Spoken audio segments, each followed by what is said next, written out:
Hello, जय हिंद। कैसे हैं आप लोग बताइए। उम्मीद करती हूँ सब लोग स्वस्थ होंगे, अच्छे होंगे, अपना ख्याल रख रहे होंगे और पढ़ाई लिखाई भी कर रहे होंगे। आज हम लोग यूथ प्रैक्टिस सेट 80 करेंगे। 79 तक का हम लोगों ने कर रखा है और सारी प्लेलिस्ट जो बनी हुई है उसमें ऐड कर दिए गए हैं। ठीक है, कुछ ऐड नहीं हुए थे 5-6, वो भी मैंने ऐड कर दिया परसों। तो आप अब जाएंगे देखेंगे तो आपको पूरी चीज़ें मिल जाएंगी। आज यूथ प्रैक्टिस सेट का नंबर 80 हम लोग करेंगे। आप जितने लोग पीएचडी करना चाहते हैं बिल्कुल कर सकते हैं। मैंने सारे जो है प्रोसीजर आपको पहले बता रखा था, एक बार लाइव लिया था, वो लाइव को मैंने प्राइवेट कर दिया था क्योंकि वो वीडियो जो है वो प्रॉपर नहीं हो पा रही थी क्योंकि सिग्नल प्रॉपर नहीं था इसलिए। लेकिन आपके सिलेबस क्या है ये मैंने बता रखा है कल, तो आप सिलेबस को अपने पीएचडी का ज़रूर देखिएगा। पीएचडी के लिए अगर आपको करना है तो कुछ नहीं है, आज की एज लिमिट कोई महत्व नहीं रखती है। आप जनरल हो, ओबीसी हो, एसटी हो, कुछ भी हो, आपको क्या चाहिए, सिर्फ इतना चाहिए आप एमए किए हों और आप अपने सब्जेक्ट से जो है पीएचडी करना चाहते हो। आपको जो है फॉर्म फिल करना होगा, जिस कॉलेज से निकलेगा उस कॉलेज से आपको एंट्रेंस एग्ज़ाम देना होगा। आप पास हो जाएंगे तो उस कॉलेज के अकॉर्डिंग जो फीस वगैरह होगी वो आपको जमा करके उसमें एडमिशन कराना होगा। और जो सिलेबस है पीएचडी के लिए जो उसको पढ़कर आपको एग्ज़ाम देना होगा वो मैंने कल बता दिया था। ठीक है, तो ये पीएचडी के लिए था, इतनी चीज़ें आपको जो है जानकारी करनी थी, उतनी चीज़ें मैंने बता दी। तो अभी अगर पीएचडी करना चाहते हैं बिल्कुल कर सकते हैं क्योंकि निकलता रहता है कहीं ना कहीं बेस्ट कॉलेज अगर हो जाए तो फिर बहुत अच्छी बात है, नहीं तो पीएचडी तो करना बहुत अच्छी बात है, कहीं से भी कर सकते हैं। चलिए फिर आज हम लोग यूथ प्रैक्टिस सेट का जो है 80 नंबर का करेंगे, जो कि हम लोगों का आज आ रहा है पेज नंबर 349-48 से शुरू हो रहा है। और हम लोग का 50% यूथ ख़त्म हो चुका है। ठीक है, 50% ख़त्म हो चुका है, 50% बचा हुआ है जो कि आपका ख़त्म हो जाएगा जल्द ही। बहुत ज़्यादा 2 महीने लगेगा, 2 से 2.5 महीने लगेगा। कोशिश करूँगी जल्दी ख़त्म करूँगी। ठीक है, 2-2.5 महीने नहीं, कोशिश करूँगी जल्दी से जल्दी ख़त्म करूँगी। ठीक, तो आपका जो है आज हम लोग देखते हैं क्या जो है होगा। कोई भी समस्या होगी तो प्लीज़ बताइएगा। अगर आप बताना चाहें तो आप कमेंट सेक्शन में बता सकते हैं, टेलीग्राम पर बता सकते हैं, व्हाट्सएप पे बता सकते हैं। और आप व्हाट्सएप टेलीग्राम से नहीं भी अगर जुड़ना चाहते हैं या नहीं भी जुड़े हैं तो कमेंट सेक्शन तो खुला है, वहाँ पर आप बता ही सकते हैं। ठीक है, तो चलिए फिर शुरू करते हैं। यूथ प्रैक्टिस सेट का नंबर 1 जो हम लोगों ने देखना है वो ओके, ये आ गया। सबसे पहले कल का लास्ट क्वेश्चन क्या था कि मानवीय इंजीनियरिंग एक एर्गोनॉमिक्स है जिसे मानवीयकरण भी कहा जाता है। एग्रोनॉमिक्स और एर्गोनॉमिक्स दो अलग अलग चीज़ें हैं। एग्रोनॉमिक्स जो होता है वो आपका क्या होता है, खेती बाड़ी से जुड़ा हुआ होता है, और एर्गोनॉमिक्स जो होता है वो आपका शारीरिक क्रिया से जुड़ा होता है, शारीरिक बनावट से जुड़ा होता है। इसको ध्यान में रखिएगा। एग्रोनॉमिक एर्गोनॉमिक दोनों अलग अलग चीज़ें। एग्रो एग्रीकल्चर, एर्गो जो है मानवीय जो आपकी बनावट है उससे होता है। ठीक है, चलिए फिर शुरू करते हैं। आपका नेक्स्ट क्वेश्चन क्या है, सामान्य थकावट कालांतरित और उचाट पैदा करने वाली होती है, करने वाली क्रियाओं के दबाव के कारण होती है और इसमें निजी संतुष्टि नहीं होती। कालांतरित तथा अभिरुचिकर क्रियाएं जिन्हें श्रमिक करता है, इससे उसे थकावट और दबाव होता है, फलस्वरूप श्रमिक संतुष्ट नहीं होता। तो सेकंड वाला तो बिल्कुल सही है भाई, कोई श्रमिक है उसको वही काम करेगा जो हम कहेंगे। ठीक है, अपने मन से तो कर नहीं सकता। दूसरा सामान्य थकावट कालांतरित और उचाट पैदा करने वाली क्रियाओं को दबाव कारण होती है और इसमें निजी संतुष्टि नहीं होती। सामान्य थकावट कालांतरित मतलब कि मान लीजिए रोज़ मुझे खाना बनाना, रोज़ कपड़ा धोना, रोज़ पोछा लगाना, रोज़ झाड़ू लगाना, तो ये क्या है, ये सामान्य थकावट है जो बदल नहीं सकता। ठीक है, जो बदल नहीं सकता और इसमें मेरी संतुष्टि भी नहीं है, बस मैं कर रही हूँ। ठीक है, तो ऑप्शन नंबर आपका क्या हो जाएगा, ए और आर दोनों सही हो जाएगा। नेक्स्ट क्वेश्चन क्या हो जाएगा, एर्गोनॉमिक्स एक मानवीय कारक रूप के भी उल्लेख किया जाता है। इसके अध्ययन का फोकस कर्मकार की थकान पर होता है। ठीक है, अभी हम लोगों ने कल भी सेम टू सेम वही दिखा था, सेम टू सेम यही क्वेश्चन था कि क्या है। तो एर्गोनॉमिक्स एक मानवीय कारक के रूप में उल्लेखित किया जाता है। अभी मैंने बताया बिल्कुल सही है। इसके अध्ययन का फोकस कर्मकार की थकान पर होता है। थकान पर नहीं होता, पूरे शरीर की बात होती है यहाँ पर। ठीक है, तो आपका हो जाएगा क्या, ए सही है और आर गलत है। ठीक है, ए सही है परंतु आर आपका क्या है, इसमें गलत है। ठीक है, नेक्स्ट क्वेश्चन आपका क्या है ये देख लेते हैं, जल्दी जल्दी लेकर चलेंगे ताकि ज़्यादा क्वेश्चन कर पाएँ। कार्यभार के आरोही क्रम में गृह कार्य को गतिविधि को व्यवस्थित करें। स्त्री करने, झाड़ू पोछा, पोछा लगाना, बर्तन धोना, सब्जी काटना। सबसे पहले क्या करेंगे, सवेरे उठते हैं हम लोग क्या करते हैं, झाड़ू लगाते हैं या पोछा लगाते हैं। पहले झाड़ू लगाते हैं उसके बाद ही पोछा लगाते हैं, पहले पोछा लगा के झाड़ू नहीं लगता है। ठीक है, तो सबसे पहले हम लोग क्या कर देंगे, सबसे पहले लग देंगे हम लोग झाड़ू पोछा करना। ठीक है, झाड़ू पोछा करना रख देंगे। उसके बाद में आपने झाड़ू पोछा करने के बाद में अब आपका काम हो गया, आप नहाए वहे जाकर इसके बाद में आप किचन में आएंगे, जो कि रोज़मर्रा का काम होता है। किचन में सबसे पहले काम क्या करते हैं, चाय चढ़ाते हैं। चाय घर वालों को देने के बाद जो जो पीता है, जो नहीं पीता, जिस अनुसार होता है। चाय इसमें नहीं लिखी हुई है तो फिर क्या होंगे, सब्जी काटेंगे। हम लोग क्या करते हैं, सब्जी का एक तरफ दाल चढ़ाते हैं, फिर सब्जी काट के दाल सब्जी छौंकते हैं। ठीक है, तो क्या करेंगे हम लोग, सब्जी काटेंगे। ठीक, सबसे पहले दूसरा है, फिर पाँचवा है। सब्जी काटने के बाद में अब हम लोगों ने पूरा खाना बना लिया। पूरा खाना बनाने के बाद में हम लोग रख देते हैं। अब क्या कर लेंगे, हम लोग इस्त्री कर लेंगे। ठीक है, इस्त्री कर लेंगे यानी कपड़े वपड़े प्रेस कर लेंगे, धुल लेंगे, जो बीच के सारे कार्य होते हैं। अब इस बीच में सब लोग खाना खा लेंगे, सारे बर्तन इकट्ठा हो जाएंगे। बर्तन इकट्ठा हो जाएंगे तो हम क्या करेंगे, बर्तन धुल लेंगे। बर्तन धुलने के बाद किचन गीला हो जाता है, आप देखते ही हो, सिंक आपकी गंदी हो जाती है, आपका जो स्लैब, आपका प्लेटफॉर्म जो होता है गंदा हो जाता है। अब उसको हम लोग क्या करेंगे, प्लेटफॉर्म पोंछ के किचन में पोछा लगाएंगे। ठीक है, तो ये तीसरा हो जाएगा। देख लीजिए, एक चीज़ यहाँ पर हो सकता है आपको कन्फ्यूजन हो, झाड़ू पोंछ करना और पोछा लगाना। झाड़ू पोंछ करना पूरे घर की बात हो रही है, पोछा लगाना ये किचन की आपके बात हो रही है। यहाँ पर इसको आपको ध्यान में रखना ही रखना होगा, अगर ऐसा नहीं किया तो गलत हो जाएगा। दूसरा है, पांचवा है, पहला है, चौथा है, तीसरा है। ऑप्शन नंबर सी आपका बिल्कुल सही है। नेक्स्ट क्वेश्चन आपका क्या है, आइए देख लेते हैं। निम्नलिखित में से कौन से व्यवस्थापन के अगोचर उपकरण है। अगोचर जो दिखते नहीं हैं, गोचर मतलब जो दिखे, अगोचर मतलब दिखे नहीं। कौन से व्यवस्थापन, नेतृत्व, संगठन चार्ट, संप्रेषण, कार्य सारणी और जो है आपका क्या है, निर्णय। तो आपको पता है जो नेतृत्व किया जाता है वो दिखता नहीं है, लेकिन आपको लगता है नेतृत्व हो रहा है, फला व्यक्ति कर रहा है, उसके अनुसार मुझे कार्य करना है। ठीक है, तो नेतृत्व आपको दिखता नहीं है, आपको संगठन चार्ट दिखता है, संप्रेषण आपको दिखता नहीं, अगोचर की बात हो रही है। ठीक है, संप्रेषण बोलते हैं, आपकी आवाज़ दिखती नहीं है आपको। ठीक है, कार्य सारणी ये आपको दिखती है, जहाँ कार्य सारणी बनी होगी। निर्णय क्या लिए जाते हैं ये आपको दिखते नहीं है। तो क्या हो जाएगा, 1, 3 और 5 ये आपके आंसर हो जाएंगे, 1, 3 और 5। ठीक है, चलिए नेक्स्ट क्वेश्चन देखते हैं क्या है। सूची 1 के साथ सूची 2 को सुमेलित करें। शक्ति, कमजोरी, अवसर, धमकी। तो आपको क्या करना है, थकावट, रुकावट, विकास की संभावना, संगठनात्मक निधि और देयता की जिम्मेदारी। शक्ति क्या होती है, शक्ति होती है संगठन की। अगर संगठन है, अगर आपके जो है साथी हैं आपके साथ, तो वही शक्ति है, वरना शक्ति नहीं है।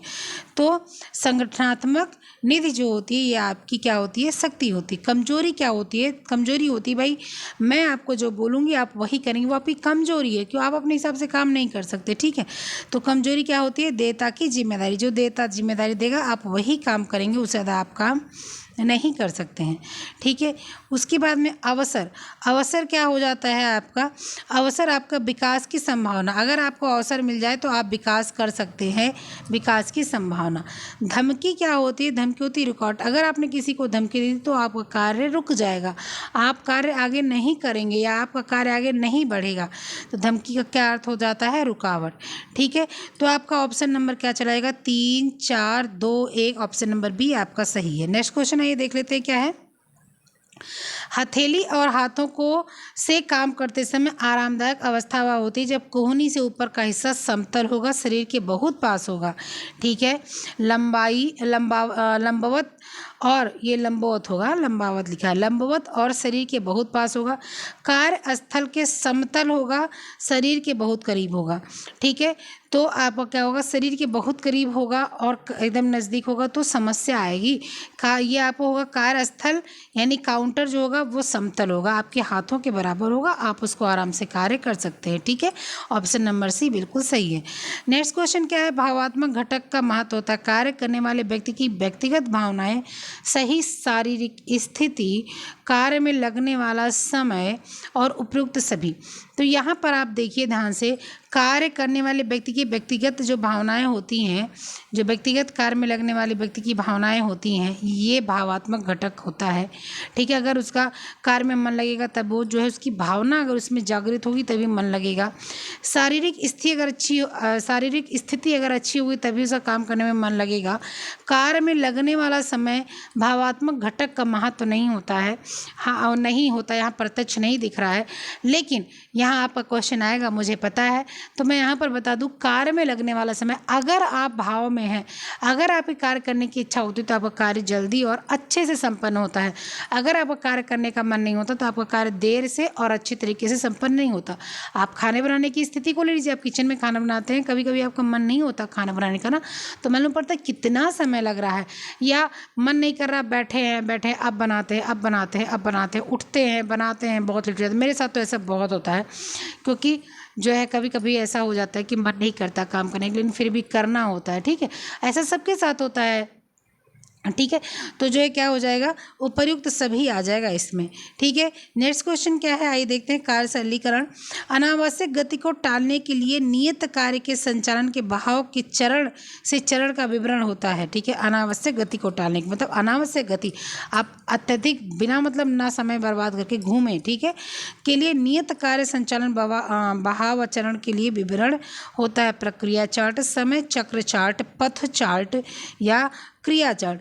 तो आपकी जो अनावश्यक गति को रोकने के लिए, अनावश्यक गति को टालने के लिए आपकी क्या हो जाता है, प्रोसेस चार्ट हो जाता है कि प्रोसेस आप बना लो, इस हिसाब से काम करना है, अनावश्यक गति को वो रोकता है, यानी कि प्रक्रिया चार्ट हो जाएगा इसका आंसर।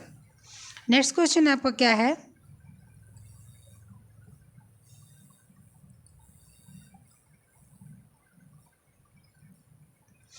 आदमियों द्वारा नतीजे पाना, यह इसका वर्णन है।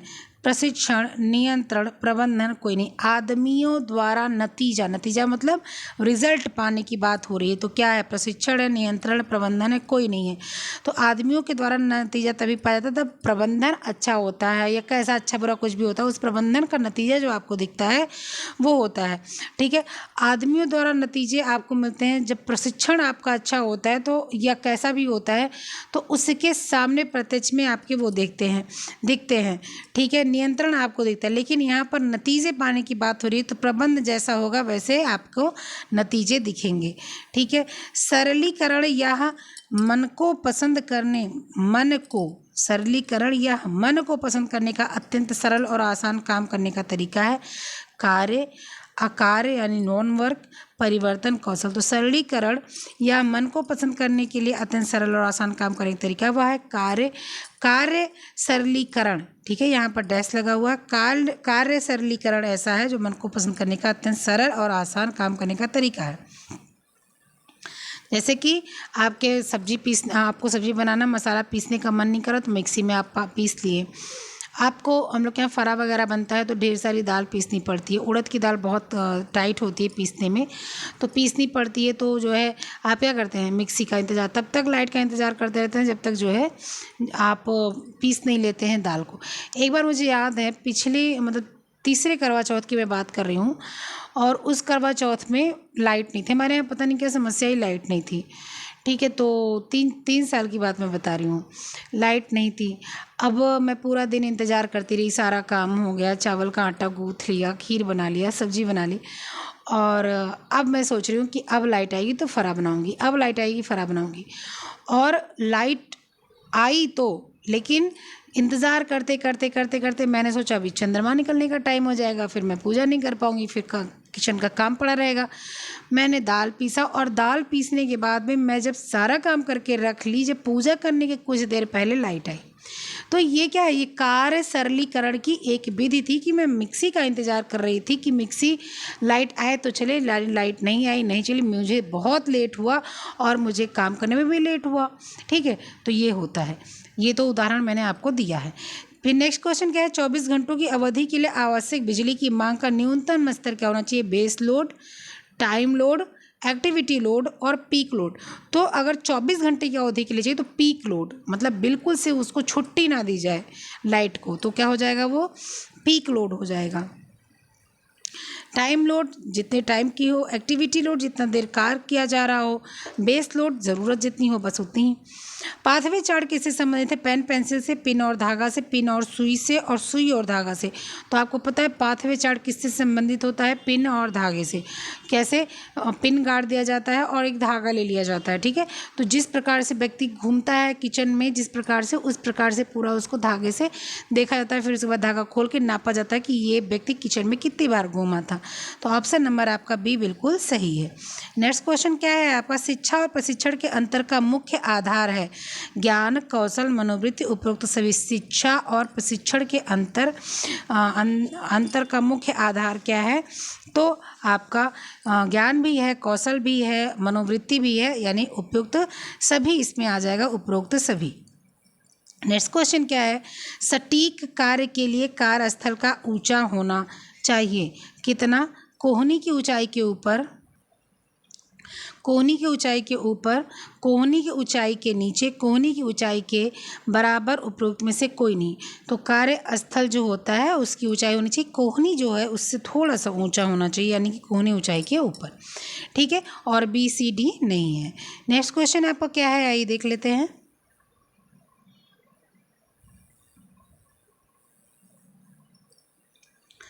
सूची 1 में दिए गए क्रिया शैलियों को सूची 2 के साथ संबंधित है, उसे सुमेलित करना है। प्रोसेस चार्ट क्या होता है? ऑपरेशन चार्ट क्या होता है? पाथवे चार्ट क्या होता है? क्रोनोसाइक्लोग्राफी क्या होता है? और डवटेलिंग क्या होता है? ठीक है, निष्पादन में लाई दूरी, मध्यम अंगुली गति, कार्य संयोजन, कार्य का प्रवाह, अर्गो साइक्लिंग, कार्य करते हुए दोनों हाथों की चाल।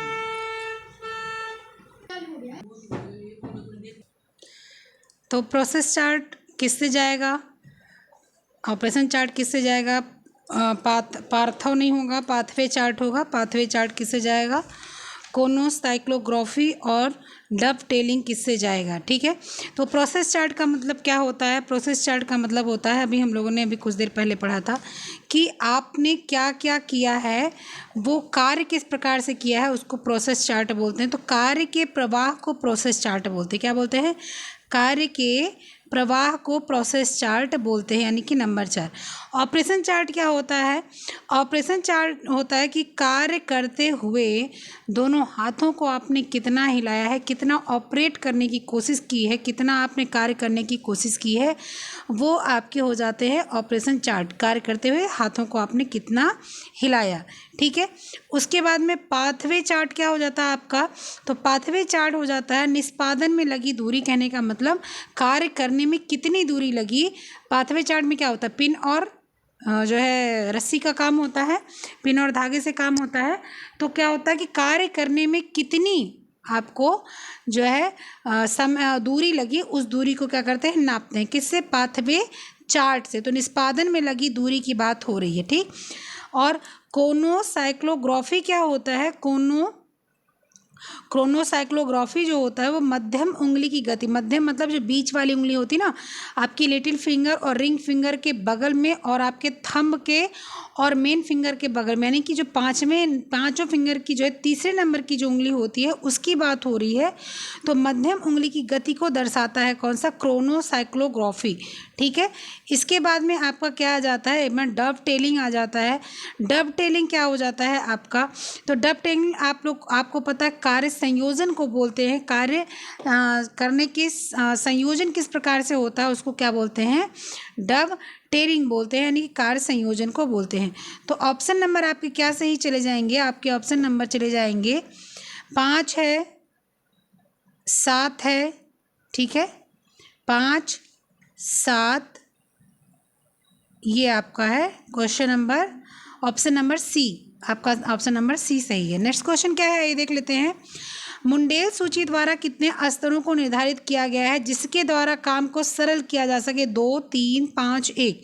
तो कितने को किया जाएगा? तो मुंडेल ने 5 स्तर दिए हैं, ठीक है, 5 स्तर निर्धारित किए हैं जिसके द्वारा सिंप्लीफिकेशन किया जा सकता है। कार्य को सरल तरीके से करना, कोई व्यक्ति कार्य करने के तरीके को सरल करता है, इसको 5 तरीके से मुंडेल ने दिया है। तो मुंडेल के 5 तरीके हैं। अब आप लोग को 5 तरीके जो है ऑप्शन में जो है बताना है, कहाँ पर, उस पर। अभी मैं आपको एक आंसर दूंगी जो उस दिन मैंने आंसर पूछा था उसका। उस दिन मैंने आंसर आप लोगों से क्या पूछा था?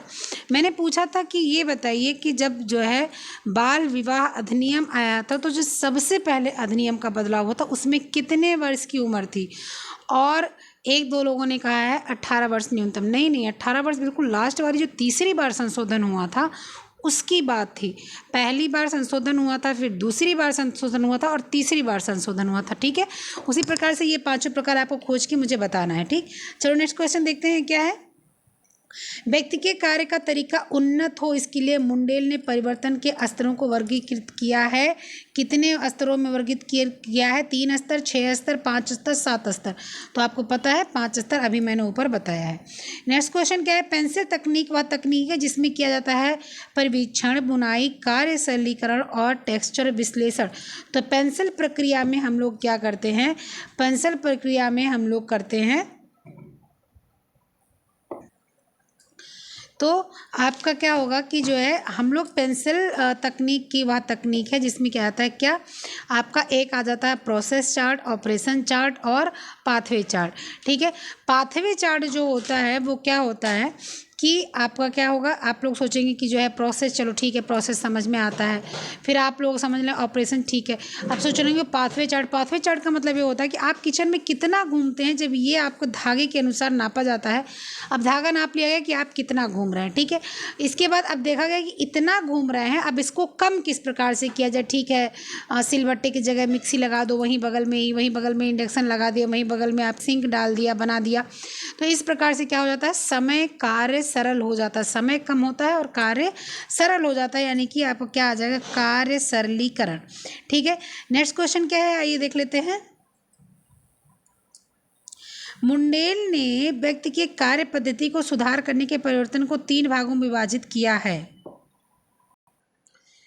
3 भागों में विभाजित किया गया, 5 स्तरों पर विभाजित किया गया। परिवर्तनों में कार्य सुधार किया गया, संख्या में कुछ।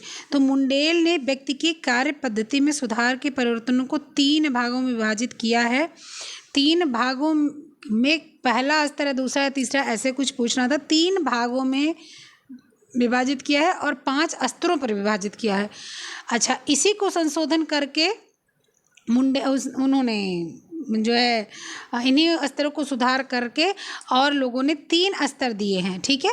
3 स्तर दिए हैं, ठीक है, लेकिन इन्होंने 5 स्तर दिए थे, ठीक है। तो यहाँ पर 5 स्तरों पर विभाजित किया गया है, ठीक है। 3 भागों में विभाजित किया गया है और 5 स्तरों पर विभाजित किया गया है, ठीक है। तो ऑप्शन क्वेश्चन समझिएगा। मुंडेल ने व्यक्ति की कार्य पद्धति में सुधार के परिवर्तन को 3 भागों में और 5 स्तर पर विभाजित किया गया, मतलब 3 भाग में विभाजित किया और 5 स्तर, पहला फर्स्ट श्रेणी, सेकंड श्रेणी, थर्ड, फोर्थ, फिफ्थ, ठीक है। ये 5, उसके फर्स्ट आया, सेकंड आया, थर्ड आया, फोर्थ आया, फिफ्थ आया, ये 5 स्तर दिए हैं और 3 भाग दिए हैं, ठीक है। चलें नेक्स्ट क्वेश्चन क्या है, यहाँ पर सुन लीजिए, इसको मैं बता देती हूँ, आप लोग को आंसर देने में आसानी होगी। मुंडेल या मंडेल, जो भी आप इसको समझें, कि परिवर्तन के वर्ग मंडल ने जो है सरलीकरण के समस्त दौरान को 5 वर्गों में बांटा है। इस प्रकार है वो: हाथ एवं शरीर की गतियों में परिवर्तन, तैयार उत्पाद में परिवर्तन, उत्पाद के परिवर्तन, कच्चे माल में परिवर्तन, उपकरण में परिवर्तन। इसको 3 भागों में किया है, क्या, हाथ और शरीर की जो गतियां हैं इनको इस प्रकार से 3 भागों में विभाजित किया है, ठीक है, मतलब 3 इनका भाग बनाया है। नेक्स्ट क्वेश्चन क्या है कि पाथवे चार्ट किससे संबंधित होता है? सुई धागे से, पेन पेंसिल से, पिन और सुई से, पिन और धागे से। तो पाथवे चार्ट आपको पता है किससे संबंधित होता है? पाथवे चार्ट आपका संबंधित होता है पिन और धागे से, ठीक है। चलिए नेक्स्ट क्वेश्चन क्या है, कार्य सरलीकरण का एक उदाहरण है चौकोर बनाना, गोल बनना, आड़ी रेखा, खड़ी रेखा। कार्य सरलीकरण को किस प्रकार से किया जाएगा? चौकोर तरीके से आप किचन बना लेते हैं या घर बना लेते हैं, गोल बना लेते हैं, आड़ी रेखा में बना लेते हैं या खड़ी रेखा में बना लेते हैं। तो जब आप अपनी किसी भी चीज़ को आप चौकोर बना लेते हैं, इस प्रकार से बना लेते हैं, इस प्रकार से, तो आपका क्या हो जाता है, ये बहुत ही सही होता है। या तो किचन आपका यल शेप का सबसे अच्छा होता है, यहाँ पर सिंक होता है, यहाँ पर किचन होता है, ठीक है।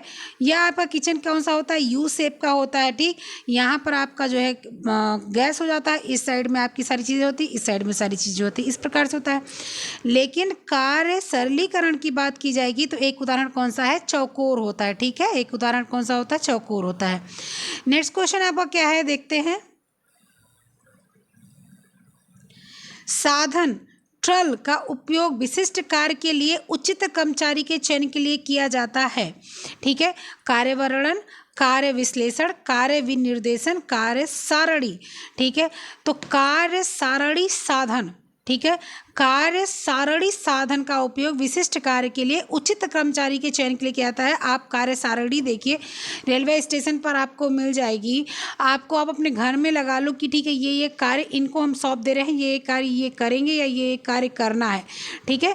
तो कार्य सारणी, ठीक है। तो नेक्स्ट क्वेश्चन क्या है आपका कि मार्ग या पाथवे चार्ट में निम्नलिखित सोपानों को अनुक्रमित क्रम में व्यवस्थित करना है।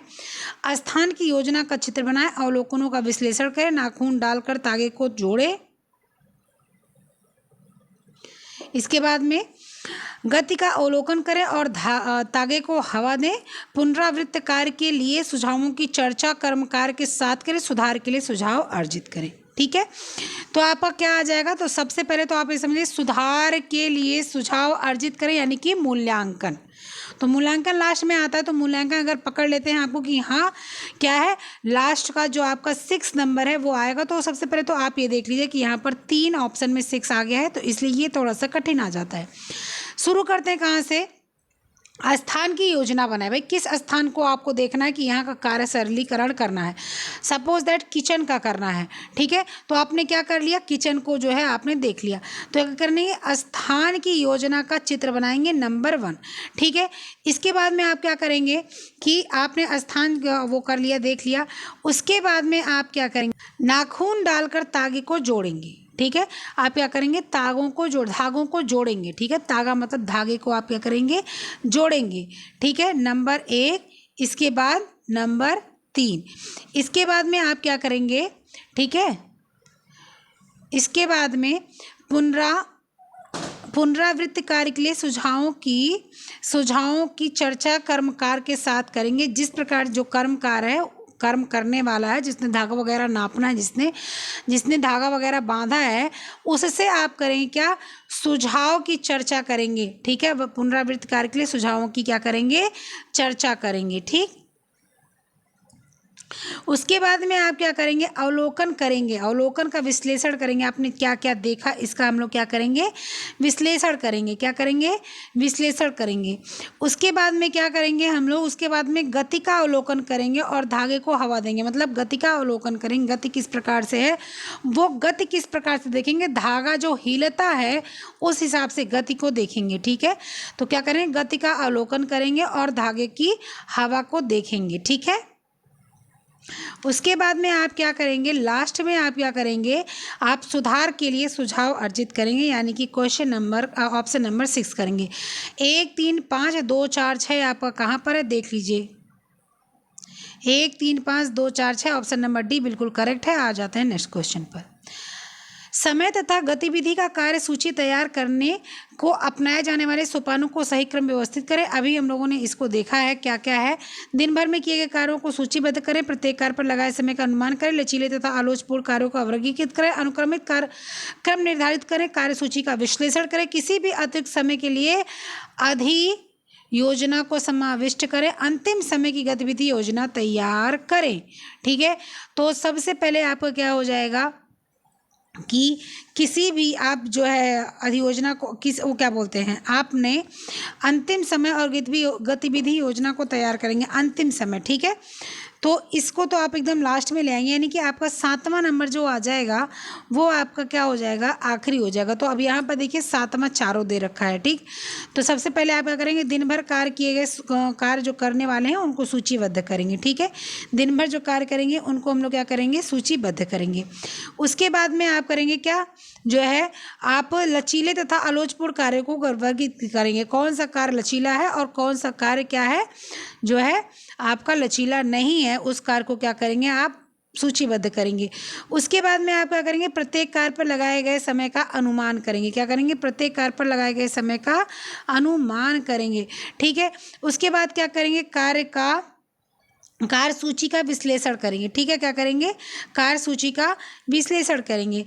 उसके बाद में क्या करेंगे, आप अनुक्रमित क्रम निर्धारित करेंगे। जो आपका अनुक्रम चलेगा उसको आप क्या करेंगे, निर्धारित करेंगे, अनुक्रमित क्रम को निर्धारित करेंगे। उसके बाद में क्या करेंगे, किसी भी अतिरिक्त समय के लिए अधियोजना का समाविष्ट करेंगे, ठीक है।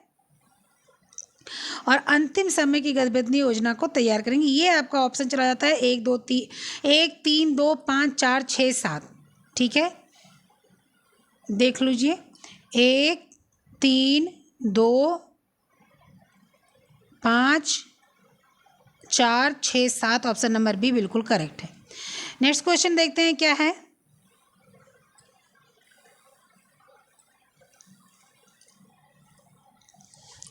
कार्य का सरलीकरण काम करने की अत्यधिक सरल, अत्यधिक आसान और अत्यधिक तेज विधि है।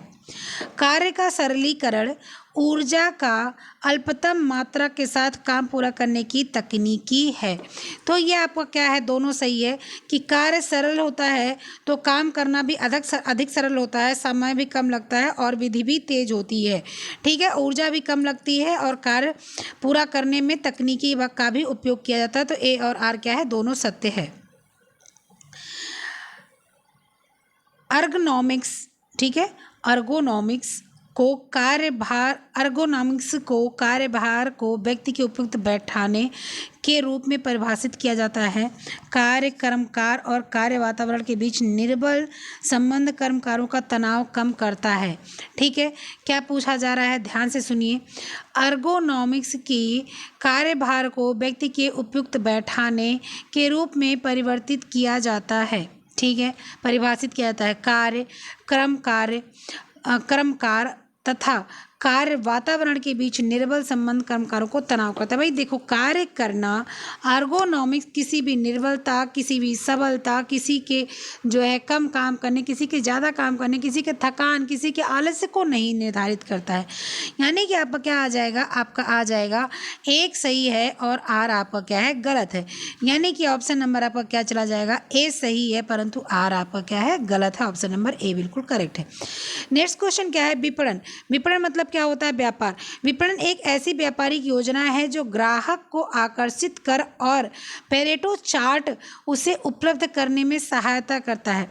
प्रोसेस चार्ट कार्य सैंपलिंग और पेरेटो चार्ट उससे उपलब्ध करने की सहायता करते हैं, ठीक है।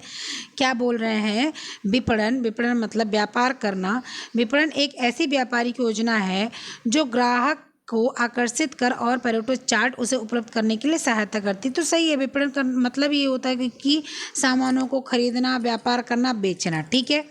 प्रोसेस चार्ट कार सैंपलिंग और पेरेटो चार्ट उसे उपलब्ध करने में सहायता करता है। प्रोसेस चार्ट, कार सैंपलिंग और पेरेटो चार्ट उसे, किसको, विपणन को, ऐसा नहीं है, ठीक है। विपणन करना अलग चीज़ है और प्रोसेस चार्ट तो काम करने की प्रक्रिया की बात हो रही ना। कार सैंपलिंग, कार जो है सिंपल बनाने में, वो आपकी विपणन की वो सारी चीज़ें हैं सही, उपलब्ध करने में सहायता करते हैं, लेकिन ऐसा नहीं कि उसी से आपकी कार उपलब्ध होंगी, ठीक है। तो आपका क्या हो जाएगा, ए आपका सही है और आर आपका गलत है। यानी कि ऑप्शन नंबर बी आपका सही है, ए सही है, वो आर आपका गलत है। समय और गति अध्ययन की कौन सी तकनीकी दोनों हाथों के हलचल पर विचार करती है। Pathway chart, process chart, operation chart, chromocyclography, ठीक है। आपको क्या बताना है इसमें से कि कौन सी ऐसी जो है अध्ययन गति है जो आपके दोनों हाथों को दिखाता है। तो ऑपरेशन चार्ट। ऑपरेशन चार्ट क्यों इसका नाम रखा कि जब डॉक्टर ऑपरेशन करते हैं तो क्या करते हैं, दोनों हाथ से करते हैं, ऐसा तो नहीं एक हाथ पीछे बांध लिया एक हाथ से कर रहे, नहीं ना। उसी प्रकार से जब कोई कार्य करते हैं तो दोनों हाथ चलाते हैं, तो उसको ऑपरेशन चार्ट बोलते हैं। ठीक है, चलिए नेक्स्ट क्वेश्चन देखें क्या है। समस्या हल करने के लिए कुछ आवश्यक साधन होते हैं। पेरेटो चार्ट, चेक शीट, लाभ हानि विवरण, कारण और प्रभाव आरेख, मानवीकृत रेसिपी प्रोसेस चार्ट। ठीक है, तो आपका क्या आ जाएगा इसमें? तो सबसे पहले आप समझ लीजिए, पेरेटो चार्ट आपका क्या होता है कि ये आपका एक ग्राफ की तरह होता है और ये वेन ग्राफ के आरेख पर बनता है। ठीक है, कैसे? ग्राफ की तरह से पेरेटो चार्ट होता है। ठीक है, ये दिखाता है, ये दिखाता है। ठीक है, ये ठीक है। तो समस्या हल करने के लिए कुछ आवश्यक साधन है, पेरेटो चार्ट है। तो पेरेटो चार्ट बिल्कुल होता है भाई समस्या हल करने के लिए कि आपकी समस्या, आपका कार्य ऐसा है, उस कार्य को ऐसे करना है, या आपका कार्य ऐसा है, उस कार्य को ऐसे करना है, तो उसको देखने के लिए पेरेटो चार्ट का उपयोग होता है। चेक शीट आपका दिखाया जाता है, चेक शीट क्या होती है। उसके बाद लाभ और हानि विवरण क्या होता है आपका। कारण और प्रभाव आरेख क्या होता है। मानकीकृत रेसिपीज और प्रोसेस चार्ट। तो आपका जब समस्या हल करने की बात होती है तो पेरेटो चार्ट, क्योंकि ये इस माध्यम से पता चल जाता है समस्या कौन सी है। चेक शीट, आपने कोई सीट बना रखी है, उसमें आपने लिख रखा है ये काम है, ये काम है, ये काम है, आपने जो जो काम किया उसको टिक मार्क कर दे, जो काम नहीं हुआ वो नहीं किया। ठीक है, इसके बाद में आपका क्या आ जाता है, लाभ हानि विवरण समस्या हल से नहीं होता। कारण और प्रभाव आरेख, कारण आपका समस्या से होता है।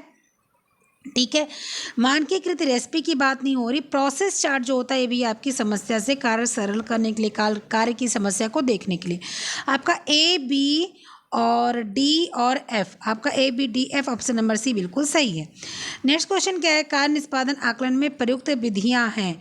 क्रोनोसाइक्लिक ग्राफ, कार्य प्रतिदर्श, pathway chart, PERT, HACCP, micro motion. ठीक है, तो आपको ये बताना है कि जो है कार्य निष्पादन के आकलन के लिए क्या क्या कार्य करता है। तो क्रोनोसाइक्लिक ग्राफ जो होता है ये काम करता है आपका, ठीक है, कौन कौन सा। पहला तो आपको काम करता है कौन सा, क्रोनोसाइक्लिक ग्राफ काम करता है। ठीक है, वर्क सैंपलिंग कार्य करता है।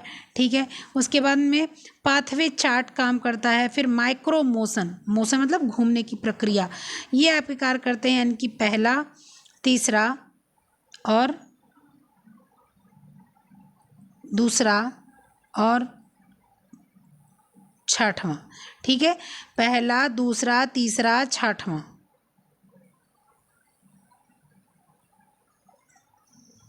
ऑप्शन सही कीजिएगा, पहला, दूसरा, तीसरा, यहाँ पर कर लीजिए छठवां। ठीक है, तब आपका ए जाएगा, तो यही आपका ऑप्शन है, ये आपका ऑप्शन। ठीक है, चलिए नेक्स्ट क्वेश्चन देख लेते हैं। आइए, ब्रूम के अभिप्रेरण सिद्धांत। अब ब्रूम का सिद्धांत जब आप पढ़ोगे तभी समझ में आएगा क्वेश्चन, वरना जो है आपके जो ये होते हैं ना प्रैक्टिस सेट, इसमें सिद्धांत उद्धांत हम लोग नहीं बता पाएंगे, आपको पढ़ना पड़ेगा। मैं यहाँ पर थोड़ी सी चीज़ें मैं आपको ज़रूर बताती हूँ जो ऑप्शन आप क्लियर, क्योंकि अगर मैं सिर्फ ऑप्शन क्लियर नहीं करूँगी, मैं सिर्फ आंसर क्लियर नहीं करूँगी, पूरे ऑप्शंस चारों पाँचों छः क्लियर करूँगी तो पूरा 10 क्वेश्चन भी पढ़ाना मुश्किल हो जाएगा। पहले मैं ऐसा करती थी, अगर मैं ऐसा ना की होती ना तो आज यूथ ख़त्म होने को आई होती। लेकिन फिर बीच में मुझे पता चला नहीं आप लोग को ऐसे नहीं, आप लोग को ऐसे, आप लोग क्वेश्चन ज़्यादा चाहिए, इसलिए मैंने क्वेश्चन ज़्यादा लेने की कोशिश की है। तो इन सबको क्या करें, आप बुक उठाएं और बुक को पढ़ना चालू करें। आप बुक को पढ़ना जब शुरू करेंगे तो ये सारी चीज़ें आपको समझ में आएंगी। ठीक है, चलो ठीक है। ब्रूम के अभिप्रेरण सिद्धांत में निम्नलिखित पदों का प्रयोग किया गया है। कौन कौन से पद हैं जरा देखेंगे तो क्या है, क्या उपलब्धि की भावना, साधन परकता, वांछित परिणाम, प्रत्याशा, वृद्धि, संयोजकता। तो आपको आ जाएगा एक साधन परकता आ जाएगी ब्रूम के सिद्धांत में, साधन परकता, वांछित परिणाम, प्रत्याशा और संयोजकता था। प्रत्याशा नाम होगा यहाँ पर, प्रत्याशा। ठीक है, और संयोजकता। तो आपका क्या आ जाएगा, आपका दूसरा, आपका तीसरा, आपका चौथा, आपका छठवां। आपका ऑप्शन नंबर यही सही है। ठीक है, आपका ऑप्शन पहला, दूसरा, तीसरा, चौथा, छठवां। पहला, दूसरा, तीसरा, चौथा, छठवां।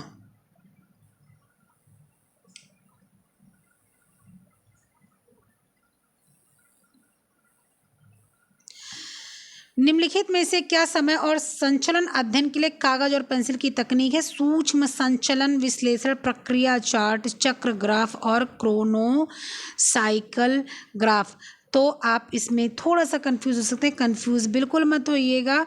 आपका जो प्रक्रिया चार्ट है ना, उस प्रक्रिया चार्ट में ही आपका पाथवे चार्ट आता है, और पाथवे चार्ट ही क्या होता है? संचालन अध्ययन कागज और पेंसिल तकनीकी।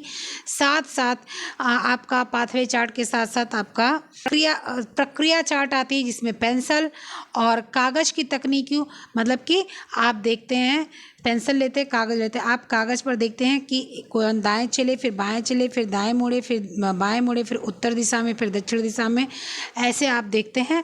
तो उसको बाद में नापते हैं, देखते हैं किस में ज़्यादा समय लगता है। ठीक है, तो आपकी जो आपके चार्ट होते हैं ना, प्रोसेस चार्ट, प्रक्रिया चार्ट, ये चार्ट आपके इसी में सारे चार्ट आते हैं, यानी कि ऑप्शन नंबर बी आपका सही है। कार्य सरलीकरण कार्य विधियां दर्शाते हैं। अच्छी, बेहतर, सर्वोत्तम, सबसे खराब। कार्य सरलीकरण कैसी विधि दर्शाते हैं? तो कार्य सरलीकरण आपकी सर्वोत्तम कार्य विधियां दर्शाते हैं। सर्वोत्तम, सबसे अच्छी, सबसे उत्तम। ठीक है। कार्य निष्पादन पर व्यवहारिक प्रयोग में संयुक्त परिचित ज्ञान के रूप में परिभाषित किया जाता है। अनाड़ीपन, कौशल, अक्षमता, बेवकूफ़ी। कार्य निष्पादन पर व्यवहारिक प्रयोग में संयुक्त परिचित ज्ञान के रूप में परिभाषित किया जाता है। क्या परिभाषित किया था? तो कौशल परिभाषित किया जाता है, कौशल कार्य निष्पादन पर। ठीक है, चलो नेक्स्ट क्वेश्चन क्या है आपका? कार्य के सरलीकरण के को कार्य करने की साधारणतम, सरलतम, शीघ्रतम विधि को सचेत होकर ढूंढने के रूप में परिभाषित किया जाता है, या किसने कहा है? निखिल डार्सी, ग्रॉस फ्रेंडल, वर्गजिस ओगेल, एलिजाबेथ हरलाक। किसने कहा है? तो इसको कहा है किसने? निखिल और डार्सी ने। और ये आपको लाइन टू लाइन नहीं, थोड़ा सा शब्द में अंतर मिलेगा। क्या है शब्द में अंतर? लिखा हुआ है निखिल डार्सी ने जो लिखा है उसको उन्होंने क्या लिखा है? कार्य सरलीकरण का अर्थ है कार्य करने की सबसे आसान, सरल, शीघ्र विधि सचेतता पूर्वक से खोज करना या सचेतता पूर्वक से करना। ठीक है, तो ये आपको मिल जाएगा देखने को। किसने किया है? निखिल और डार्सी ने। नेक्स्ट क्वेश्चन आपको क्या है ये देख लेते हैं।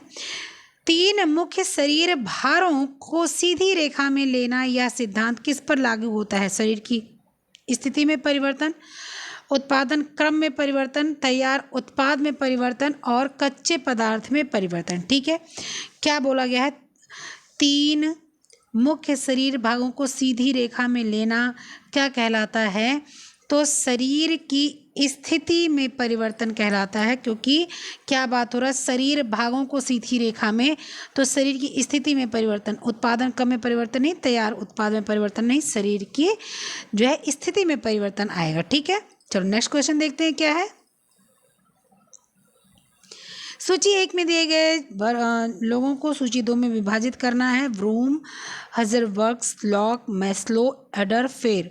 लक्ष्य सिद्धांत किसने दिया है? ERG सिद्धांत किसने दिया है? इक्विटी क्षमता सिद्धांत किसने दिया है? प्रत्यास्थता सिद्धांत किसने दिया है? द्विकारक सिद्धांत किसने दिया है?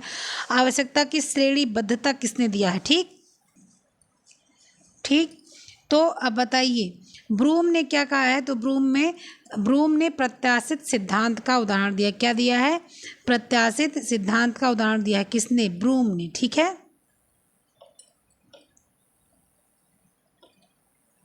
इसके बाद में हर्ज़बर्ग ने क्या दिया है? तो हर्ज़बर्ग ने दिया है द्विकारक सिद्धांत। ठीक है, इसके बाद में आपको लॉक ने दिया क्या है? ठीक है, लॉक मतलब हरलॉक ने क्या दिया है? लक्ष्य सिद्धांत दिया है आपको। हरलॉक ने क्या दिया है? लक्ष्य सिद्धांत दिया है।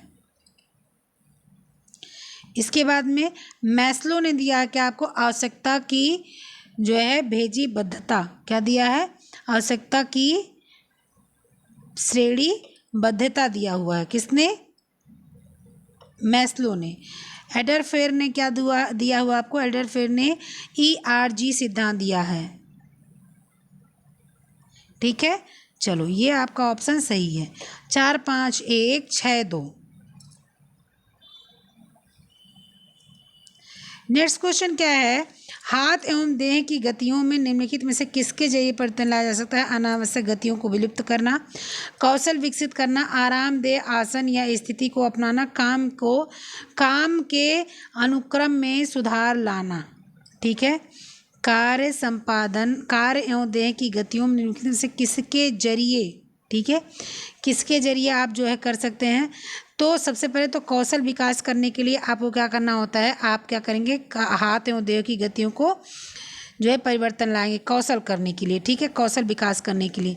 उसके बाद में आप क्या करेंगे? आरामदायक स्थिति में भी आप ऐसा करेंगे। ठीक, आरामदायक स्थिति में। इसके बाद में काम के अनुक्रम के में सुधार लाना, मतलब काम के अनुरूप आपका जो है अपना हाथ पैर सुधारण करेंगे। 2, 3, 4 ऑप्शन नंबर आपका यही सही है। ठीक है, चलिए नेक्स्ट क्वेश्चन देखते हैं। कार्य संपादन के क्रम में निम्नलिखित भावनात्मक विकास प्रक्रियाओं को व्यवस्थित करना है। कौन सी प्रक्रिया है? देखें, लज्जा अपराध भाव की संकोची भावना प्रकट होती है, सक्रिय उद्दीपन के माध्यम से हंसता है, अनजानी उत्कंठा और डर उत्पन्न होता है, व्यापक रूप से 2 संपूर्ण जागृत अवस्थाएं हैं, किसी को देखकर मुस्कुराहट आना है। ठीक है, तो आप सबसे पहले क्या करेंगे? क्या देखेंगे कि व्यापक रूप से 2 संपूर्ण जागृत अवस्था है, कार्य संपादन क्रम की बात हो रही है। ठीक है, जब आपके जो है क्या होंगे कि आपकी जागृति अवस्थाएं जागृति होंगी तभी आप कोई कार्य करेंगे। ठीक है, उसके बाद में कि किसी को देखकर मुस्कुराना। ठीक है, भावनात्मक विकास की बात हो रही है तो सबसे पहले आप जब है 2 लोग को देखेंगे तो कुछ भावनाएं जागृत होंगी। भाई मैं आपको पहचानती नहीं तो मैं आपको देख के मुंह उधर करके चली जाती हूँ। मैं मार्केट में बहुत लोग हैं, हम लोग किसी को नहीं पहचानते हैं ना, लेकिन जब हम लोग किसी को पहचानते हैं तो एक बार उसकी तरफ देखते हैं, फिर दोबारा देखते हैं, कहीं तो देखें, फिर देखते देखते पहचान लेते हैं, यानी कि संपूर्ण जागृत अवस्थाएं। किसी देखकर मुस्कुराना, अब उसको हम लोग समझ गए तो मुस्कुरा देते हैं। ठीक है, मुस्कुराने के बाद में हम लोग क्या करते हैं? चला जरा सोचिए सब लोग। अब सक्रिय उद्दीपन के माध्यम से हंसना। अब आप क्या सोचते हैं? सक्रिय उद्दीपन मतलब कि आपका कोई जो है एक कार्य, मतलब कोई एक तरीका, ठीक है, उसके माध्यम से हंसना। आपने कुछ बोला, कुछ कहा, कुछ सुना, कुछ देखा तो आप एक मुस्कुराहट के साथ साथ फिर हंसने की प्रक्रिया करते हैं। जो आपकी दांत नहीं दिख रहा था, थोड़ा सा ओठ हबका आपका और बड़ा हो जाता है। इसके बाद में आपका क्या आ जाता है? इसके बाद में आप जो है ये क्या बोलते हैं? अनजानी उत्कंठा और डर उत्पन्न होना। अब आपको एक अनजान सी उत्कंठा, कुछ जानने की कोशिश करना, उसके बाद कुछ डर भी होना कि ऐसी बात तो नहीं पता चल जाए गई, या उनको पता चल गई, या मुझे पता चल, या ऐसी बात हो ना जाए जो मतलब ऐसी, जैसे मान लो ना मैं इनको जान नहीं रही हूँ, या मैं इनको जानती हूँ ये मुझे ना पहचानते हों, या हो सकता है इनके हस्बैंड पसंद ना करें, या इनकी वाइफ पसंद ना करें, ऐसा होता है ना। तो ये आपकी हो जाएगी क्या? अनजानी उत्कंठा। ठीक है, इसके बाद में आपका क्या आ जाएगा? लज्जा और अपराध भाव की संकोची भावना प्रकट करना। अगर आपने किसी को जाना नहीं है, किसी को सोचा नहीं है, आप किसी और को सोच के मुस्कुरा देते, ये सब बहुत बार होता है। हम लोग रास्ते से जाते हैं, किसी को देख के मुस्कुरा देते, किसी को देख के नमस्ते कर लेते हैं, बाद में पता चलता है अरे ये तो वो थे ही नहीं जिसको मैंने समझा। ठीक है, तो थोड़ा आगे जाते हैं हम लोग, थोड़ा सा अजीब सा फील होता है, कितना बुरा लग रहा है ना। तो उसी प्रकार से होता है। फिर क्या हो जाता है कि लज्जा और अपराध भाव की संकोची भावना को प्रकट करना, या प्रकट होती हैं, यानी ऑप्शन नंबर ए। तो DEBC आपका जो है क्वेश्चन का आंसर हो जाता है। नेक्स्ट क्वेश्चन क्या है? अर्गोनॉमिक्स के फायदे हैं सुरक्षित कार्यकुशलता और उत्पादकता में बढ़ोतरी, प्रभावकारी वित्तीय व्यवस्था, आघातों में कमी।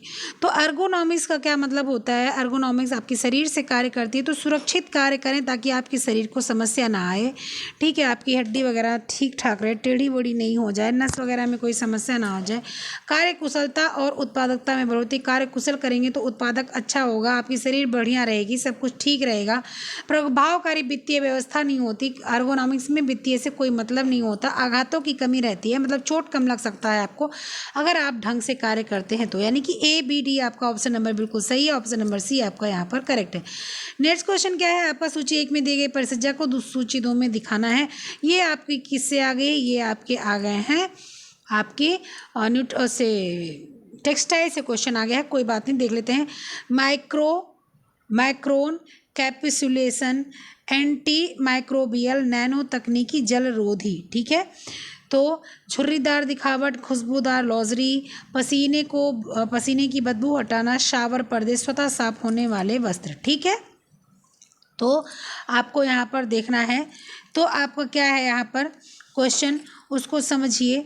और जो माइक्रोएन और कैप्सुलेशन होता है ना, ये आपका क्या होता है, ये आपके जो होती है ये खुशबूदार, मतलब कि ये जब ये कर दिया जाता है कपड़े पर, ये फिनिशिंग डाल दी जाती है तो कपड़े में हल्की सी भीनी भीनी खुशबू आना शुरू हो जाता है। ठीक है, या जो है खुशबूदार अगर कोई चीज़ होती है, देखिए दो चीज़ है, या तो ये कर दी जाए खुशबू डाल के तो खुशबू रहती है, या अगर ये परिसज्जा कर दी जाए तो आपने कोई खुशबू आपके कपड़े पर वो नहीं होते। जैसे मान लीजिए मशीन में कपड़े डाल देते हैं तो गर्मियों में कपड़े बदबू कर लेते हैं ना, तो अगर ये परिसज्जा हुई रहेगी तो कपड़े बदबू नहीं करेंगे, ये माना जा रहा है। ठीक है, तो सबसे पहले अब क्या चला जाएगा कि खुशबूदार लॉजरी एंटी होगा या खुशबूदार लॉजरी, दोनों को आप समझ सकते हैं। ठीक है, खुशबूदार लॉजरी एंटी ही इसमें लिखिएगा, जो कि आपके आंसर में दिया हुआ है, इसमें नहीं दिया हुआ। ठीक है, खुशबूदार एंटी बी आ जाएगा। एंटी माइक्रोबियल क्या हो जाता है, पसीने की बदबू को जो है दूर करना या हटाना एंटी माइक्रोबियल हो जाता है। ठीक है, इसके बाद में नैनो तकनीकी आ जाती है। नैनो तकनीकी स्वतः साफ होने वाले जो वस्त्र होते हैं उस पर नैनो तकनीकी की जाती है। जैसे आपके प्लास्टिक के वस्त्र होते हैं, जैसे आपके नायलॉन होता है, बहुत गंदा नहीं होता। ठीक है, जैसे आपके कांच के जो है वस्त्र बन जाते हैं, कांच के जो होते हैं, जैसे आपके वो होते हैं, क्या बोलते हैं उसको, बम रोधी कपड़े होते हैं, बम से जो करने के लिए बुलेट प्रूफ कपड़े होते हैं, इसमें नैनो तकनीकी का उपयोग होता है। ठीक है,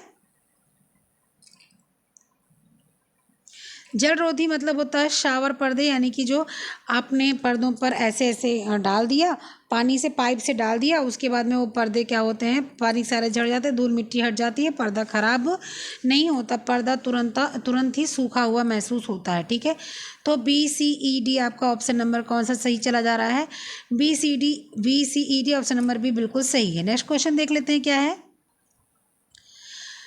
कार्य अनुकूल अंगस्थ होने से ऊर्जा की आवश्यकता कम होती है। उचित अंग स्थिति का अर्थ अंगों के सीध में रखना है जिससे ऊर्जा खर्च होती है। ठीक है, तो ये आज का लास्ट क्वेश्चन करेंगे क्योंकि क्वेश्चन बहुत बड़ा था, समय बहुत लग गया है।